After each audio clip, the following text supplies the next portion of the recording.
경기도예요. 경기도인데 경기도도 29%가 넘습니다. 이렇게 가다가는 가족이 해체되는 것이 아닌가 그런 생각을 할 수도 있는데요. 그런데 이 가정이라는 공동체는 하나님께서 만드신 공동체이기 때문에 세상 끝날까지 계속해서 존재한다는 것을 믿으시기 바랍니다. 이 가정이라는 이 공동체를 하나님이 세우신 여러 가지 이유가 있는데요. 그 이유 중에 하나가 뭐냐면 가정이란 공동체는 사람들 사이의 관계의 질서를 처음 경험하는 곳입니다. 그래서 가정 공동체는 사회 공동체를 시작하는 무엇과 같습니까? 문과 열쇠와 같습니다. 그래서 가정에서 경험한 관계의 경험과 배움은 우리의 일생의 관계를 이끌어가는 원리가 됩니다. 자, 근데 이 가정 공동체에서 우리가 이제 중요한 관계가 두 가지가 있는데요. 하나는 부모와 자녀 관계입니다. 그리고 하나는 부부 관계입니다. 이 중에서 먼저 시작하는 관계가 부모와 자녀의 관계입니다. 부모와 자녀의 관계는 사람이 태어나서 처음 만나는 관계입니다. 자, 그런데 이 부모와의 관계가 왜 중요하냐면 앞에서 말씀드린 것처럼 처음 만난 사람인 부모와의 관계 속에서의 경험은 우리 일생의 관계를 이끌어가는 무엇이 됩니까? 원리가 되기 때문입니다. 그래서 십계명에 보면요, 하나님의 관한 계명 1계명, 2계명, 3계명, 4계명하고 바로 누구에 대한 계명이죠? 5계명, 부모에 대한 계명입니다. 그만큼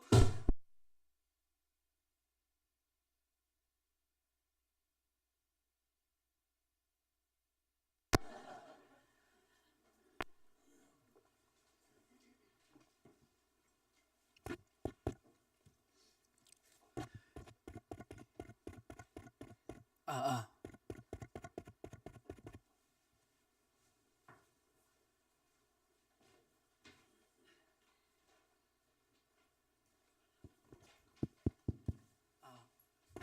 됩니다.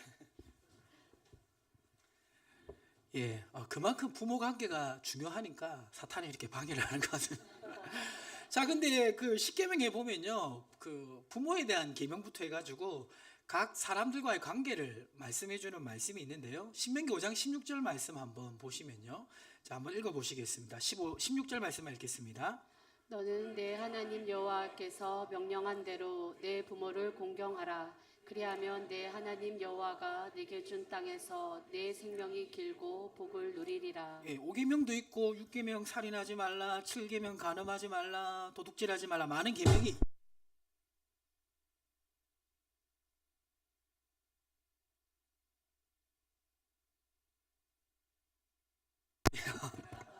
예, 있는데, 자, 여기에서 5계명만 뭐가 있죠? 예, 5계명만 약속이 있죠. 그렇지 않습니까? 6계명, 7계명 다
종교적 자유를 침해하는 일이 될 수 있기 때문입니다.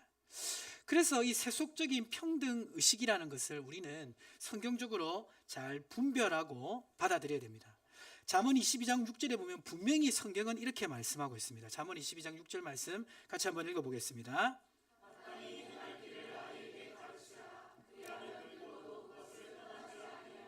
성경에서는 부모가 분명히 자녀에게 가르칠 것을 말씀하고 있고, 단순히 지식을 전달할 뿐만 아니라 순종을 훈련시켜서 그렇게 살도록 만들 것을 말씀하고 있습니다. 그래서 우리는 기억해야 됩니다. 부모는 하나님의 말씀을 순종하도록 자녀에게 가르쳐야 되고, 때로는 자녀가 받아들이기 힘든 것과 어려운 것도 명백하게 옳은 것이라면 순종하도록 교육시킬 수 있어야 됩니다. 이것이 성경적 가르침인데요. 자, 그럼 한 가지 질문을 해보겠습니다. 부모와 자녀의 관계 가운데 이루어지는 이 순종의 훈련이 왜 중요할까요? 자, 답을 한번 해보시길 바랍니다. 읽어보겠습니다. 시작.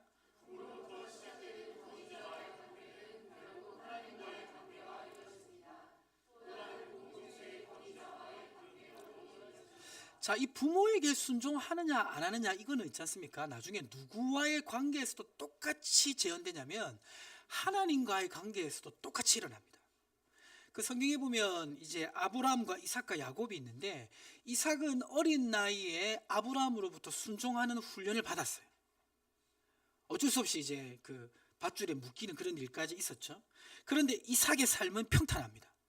그런데 야곱은요, 순종의 훈련을 받지 않았어요. 야곱의 일생을 보면 야곱의 일생에 끊임없이 등장하는 주제는 뭐냐면 하나님께 순종하는 훈련을 야곱이 지속적으로 받는 것입니다. 그래서 우리 부모님들은 이것을 기억하셔야 돼요. 내가 자녀에게 하나님 말씀을 기준으로 순종을 훈련시키지 않으면 그 자녀를 하나님이 훈련시킵니다. 그래서 우리는 사명감을 가지고 순종을 훈련시켜야 되고, 자녀들도 순종을 훈련받아야 된다는 것을 기억하시기 바랍니다. 히브리서 5장 8절에서 9절에 보면 이렇게 말씀하고 있는데요. 히브리서 5장 8절에서 9절 말씀 한번 읽어보겠습니다.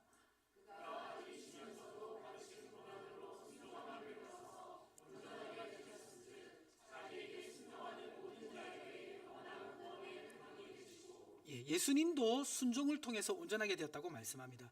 자, 그래서 부모와의 순종의 이 관계는 하나님과의 순종과 이어져 있고, 자, 그리고 아까 제가 말씀드렸죠.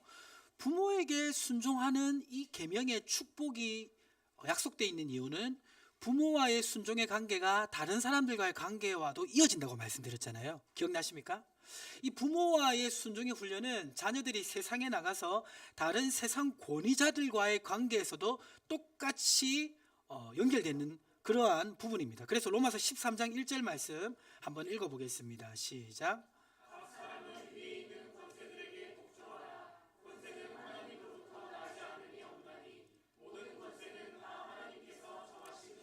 자, 우리는 가정을 떠나서 많은 권위자들과의 관계 속에서 살아갑니다.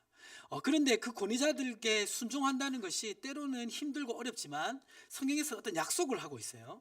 로마서 13장 4절 말씀 보면요, 파란색만 한번 읽어볼까요? 읽겠습니다. 시작. 자, 그는 한편으로서는 나를 힘들게 하는 사람일 수도 있지만 또 하나님께서는 그 권위자를 통해서 우리를 축복하신다고 말씀하고 있습니다. 그래서 순종의 훈련은 하나님과의 순종을 훈련시키는 것이 될 뿐만 아니라, 가정에서 부모와의 순종의 훈련은 세상에서 권위자와의 순종의 훈련이 되게 함으로 말미암아 하나님의 축복이 이어지게 하는 역할을 한다는 것입니다. 자, 그래서 신명기 5장 16절 우리는 이렇게 읽으면 좋겠습니다. 자, 신명기 5장 16절 원래 읽으면 이 말씀이죠. 너는 내 하나님 여호와께서 명령한 대로 내 부모를 공경하라. 그리하면 내 하나님 여호와께서 내게 준 땅에서 내 생명이 길고 복을 누리리라. 자, 밑에 말씀을 한번 읽어보겠습니다. 시작.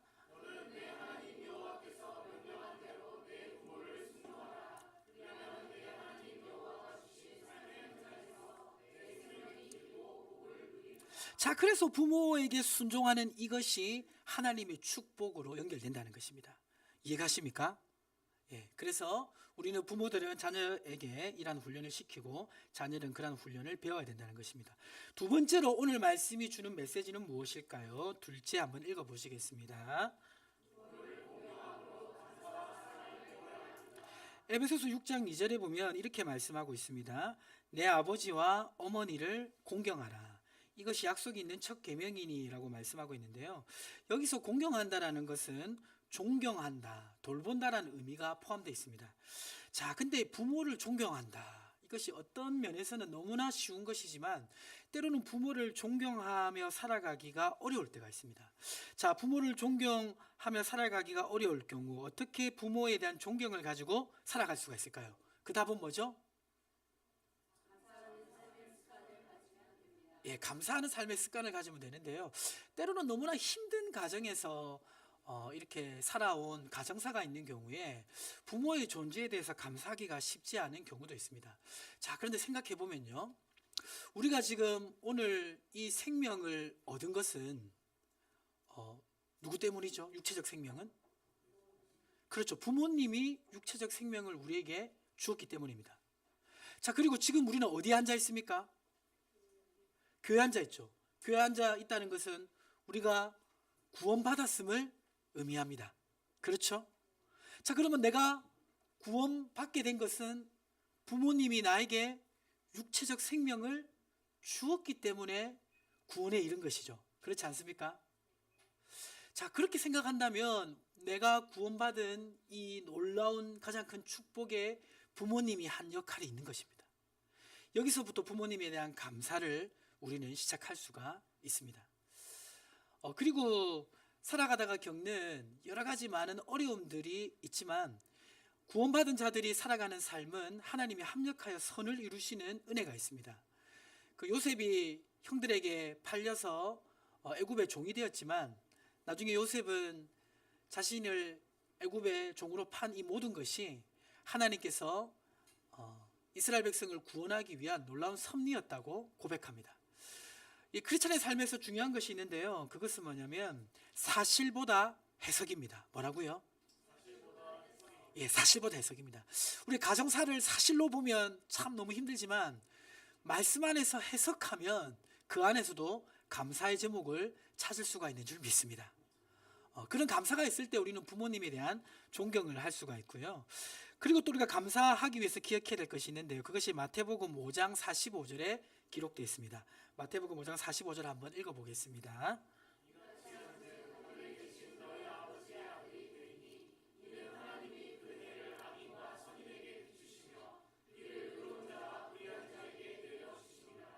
자, 해가 있는 것은 당연한 거죠. 비가 내리는 것도 당연한 거죠. 근데 사실은 당연한 게 아니라 누가 내려주시는 겁니까? 예, 너무나 평범한 것들이 당연하게 여기지만 사실 당연한 게 아닙니다. 태어나서 지금까지 침대 생활을 한 번도 안 하신 적 없이 늘 침대에서만 주무시고 일어나신 분들 여기 있으시죠? 당연한 걸까요? 당연하지 않습니다. 예, 당연한 게 아니에요. 아이가 기어가다가 일어서서 걷는 거 당연한 겁니까? 당연한 게 아니에요. 많은 수고와 헌신이 있어야 됩니다. 아이가 우유를 먹다가 밥을 먹는 거 결코 당연한 것이 아닙니다. 많은 수고와 헌신이 있어야 주어지는 것입니다. 오늘 우리가 가정에서 평범하게 경험하는 거 있잖아요. 그것은 결코 당연한 것이 아닙니다. 어머니 아버지가 있는 거 당연한 게 아니에요. 옳은 가정이 있는 모든 자들에게 아주 즐겁고 복된 달입니다. 그런데 올은 어떤 사람에게는 너무나 잔인한 날이에요. 고아로 태어난 사람들에게는 선물 받을 부모님이 없는 달이 5월달이고요. 고아가 나중에 어른이 되어서는 편지를 쓸 부모님이 없는 달이 5월달입니다. 너무나 평범하게 보이는 그것이 당연한 것이 아님을 우리는 기억해야 됩니다. 그것을 당연하게 안 여기기 위해서는 어떻게 해야 되냐면 지속적인 감사의 훈련이 필요한 것입니다. 감사할 때 우리는 그것을 당연하게 여기지 않게 됩니다. 그래서 부모님에 대해 존경하는 마음을 가지기 위해서는 어떻게 해야 되냐면 이 감사를 훈련해야 되는데, 자 보시면, 자 PPT 넘겨주시면요, 자 한번 읽어보시겠습니다. 시작.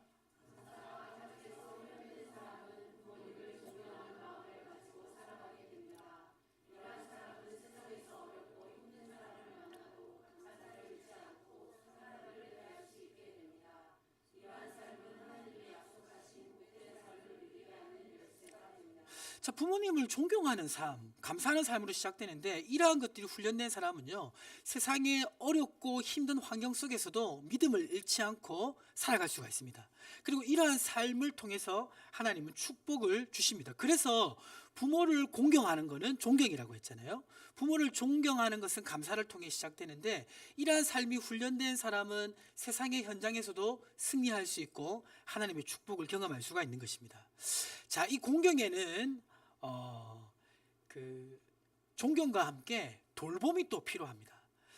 우리가 어릴 때는 태어날 때는 아이로 태어나서 부모의 도움을 받을 수밖에 없는 존재가 되는데 나중에 나이가 들게 되면 그 이후로부터는 자녀의 도움을 받을 수밖에 없는 존재가 됩니다. 디모데전서 5장 8절에는 분명히 말씀하고 있는데요. 자, 5장 8절 한번 읽어보겠습니다. 시작.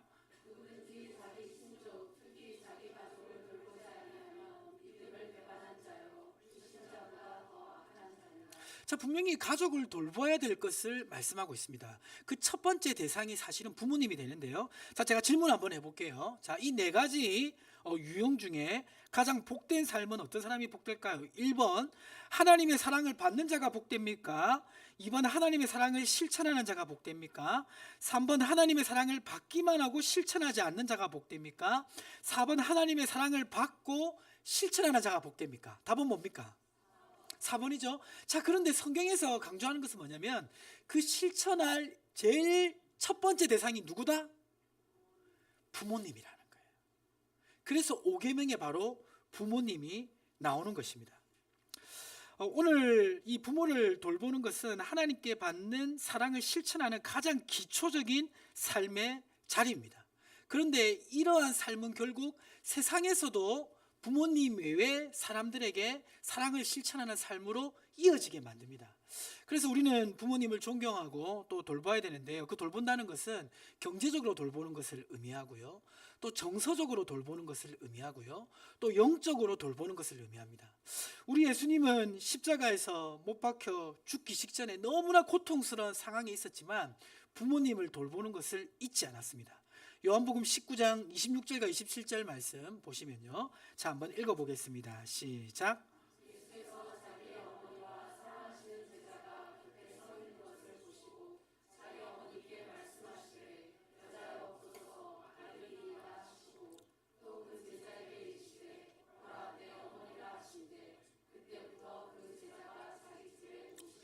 마지막 죽기 전에 어머니를 향해서 여자여 보소서 아들이라고 했습니다. 이거는 지금 예수님이 십자가에 못 박혀 죽는 그 고통스러운 상황에 대해서 느끼는 마리아의 고통을 공감하는 표현이고요.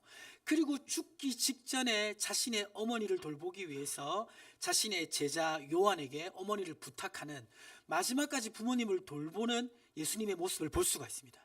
이것이 바로 공경입니다. 성경에서는 부모를 공경하는 사람에게 분명한 약속을 하고 있는데요. 에베소서 6장 2절에서 3절에 보니까 이렇게 말하고 있죠. 내 아버지와 어머니를 공경하라. 이것이 약속 있는 첫 계명이니 이로써 어떻게 됩니까? 아까 하나님의 축복은 하나님의 사람이 삶의 현장에서 하나님 사람답게 살아갈 때 복을 주신다고 했습니다. 그 1차적 대상이 부모님이고요. 부모님께 그렇게 할 수 있는 사람은 삶의 현장에서도 그렇게 할 수 있기 때문에 하나님이 축복을 주시는 거죠. 그래서 잘 된다는 이 약속이 이루어집니다. 자, 근데 이해 안 되는 게 하나 있어요. 그게 뭐냐면 잘 되는 건 맞는데 그 다음에 뭐라고 돼 있습니까? 땅에서 장수하리라. 부모님을 공경하는 것이 장수와 무슨 관계가 있을까요? 예, 그래서 생각해 봤는데요. 이런 결론이 한번 도출됐습니다. 제 나름대로의 결론인 부분도 있는데, 자, 어떤 분이 오래 살죠? 자녀들이 아프면 병원도 잘 데려가고 맛있는 것도 많이 사주고 이런 돌보는 자녀가 있는 부모님이 오래 살까요? 그렇지 않는 분이 오래 살까요? 그렇죠. 자, 근데 어떤 자녀들이 부모를 잘 돌보겠습니까? 부모님이 그 위에 부모님을 돌보는 것을 본 자녀들이 잘 돌보지 않겠어요? 그래서 이 장수의 약속과도 이어지게 되는 것입니다. 우리는 성경의 말씀을 기억해도 사도행전 20장 35절에도 이렇게 말씀하고 있는데요. 20장 35절 말씀 한번 읽어보겠습니다. 시작.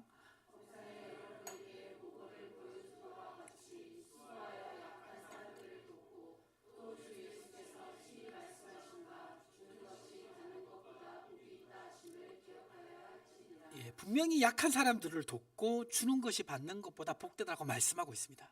먼저는 가정에서, 또 가정에서 이것을 체험한 사람은 세상에서 그것을 하기 때문에 축복을 받는 것입니다.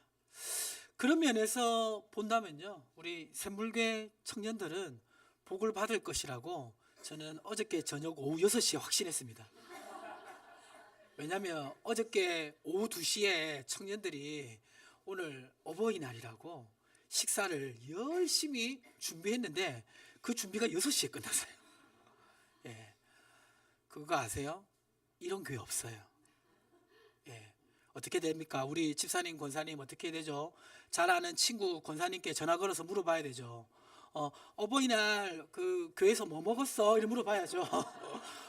그러면 국수 먹었어? 이렇게 하면 국수 먹었어 하고 대답하면서 우리는 뭘 먹었는지 자랑해야 될 줄 믿습니다. 저도 페이스북에 자랑했어요.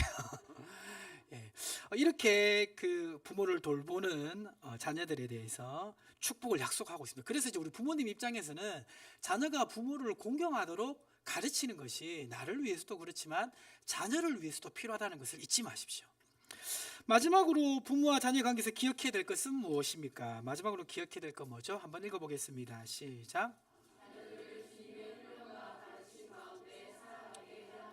에베소서 6장 4절에 보면 이렇게 기록되어 있거든요. 또 아비들아 너희 자녀를 노엽게 하지 말고 오직 주의 교훈과 훈계로 양육하라. 이 한글 번역에 보면 부모가 모든 것을 다 아는 것처럼 표현되어 있는데 좀 더 정확한 번역을 보면요, 의미가 뭐냐면 부모가 다 가르친다기보다도 부모가 자녀가 그러한 삶을 살 수 있도록 중간 역할을 한다는 의미가 이게 들어가 있습니다.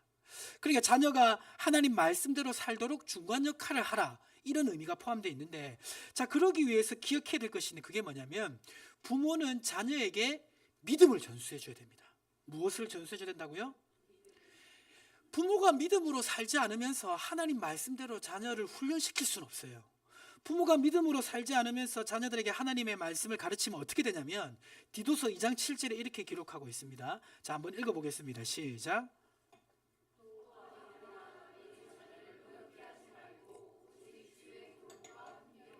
예, 그 다음 말씀 디도서 2장 7절에 보면 그 다음 말씀 넘겨주세요. 부모가 믿음으로 살지 않으면서 자녀에게 하나님의 말씀을 가르치면 이렇게 됩니다. 범사에 내 자신의 선한 일에 본을 보이며 교훈에 부패하지 아니함과. 내가 믿음으로 살지 않으면서 말씀을 가르치면 그 교훈이 살아있는 교훈이 아니라 부패한 교훈이 된다는 거죠. 자, 근데 믿음으로 살아간다는 것은요, 세상에서 꼭 성공하는 것만을 의미하지 않아요.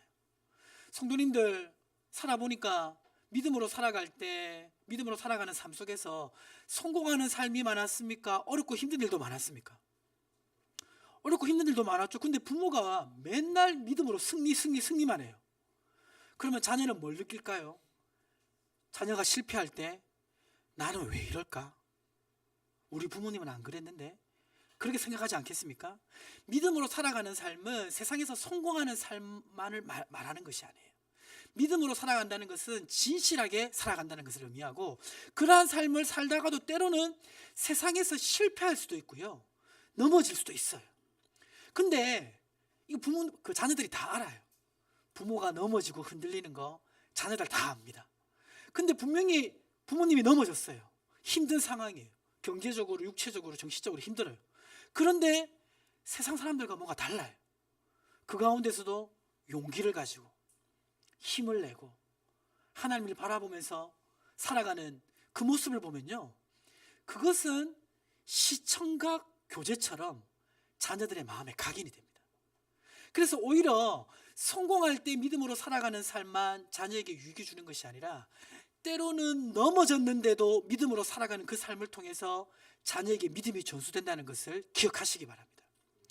그래서 우리는 자녀들에게 이러한 교훈으로 가르치기 위해서 믿음을 전수해 줘야 되고요, 또 기억해야 될 것이 있는데 그것이 무엇이냐면 디모데후서 2장 18절입니다.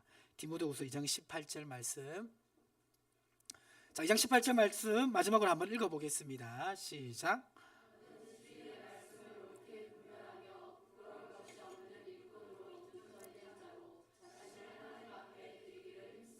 자녀를 하나님의 말씀으로 훈련시키고 교육시키기 위해서는 자녀와 함께 말씀을 나누는 자리로 가야 됩니다.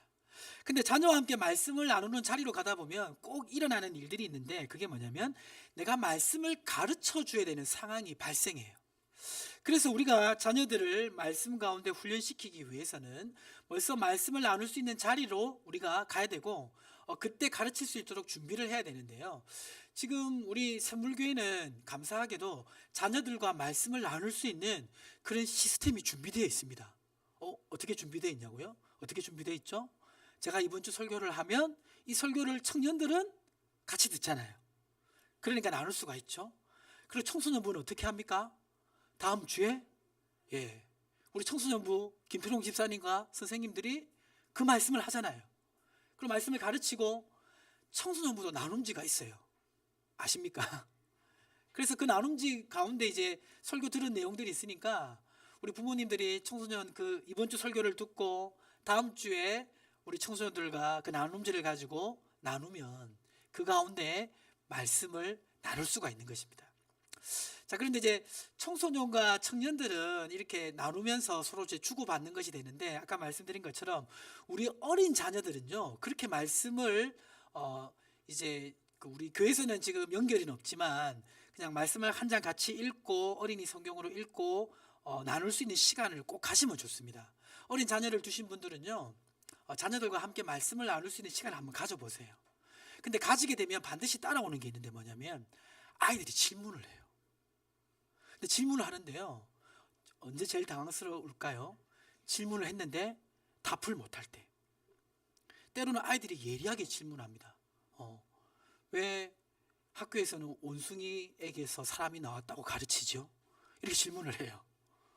근데 거기에 대해서 하나님은 그렇게 말씀하지 않으셨어라고 우리가 가르칠 수도 있지만 좀 더 분명하게 가르치지 않으면요 자녀가 갸우뚱해요. 자, 그래서 어떻게 됩니까? 우리 청년들은요 지금부터 말씀 훈련을 잘 해야 돼요. 그래서 나중에 아이들이 어릴 때 직접 가르칠 수 있는 사람들이 되어야 됩니다. 그리고 우리 어른들은 늦었다 생각하지 마시고 기회 있는 대로 말씀을 배우시고 자녀들과 함께 말씀을 나눌 수 있는 자리로 가셔야 됩니다. 그것이 바로 자녀들을 주의 훈계와 교훈으로 이끄는 길입니다. 자, 말씀을 정리하도록 하겠습니다. 오늘 말씀이 주는 세 가지 메시지는 무엇입니까? 첫째, 부모에게 순종하는 것을 통해 하나님께 순종하는 법을 배워야 합니다. 둘째, 부모를 공경함으로 감사와 사랑을 배워야 합니다. 셋째, 자녀들을 주님의 훈련과 가르침 가운데 살아가게 해야 합니다.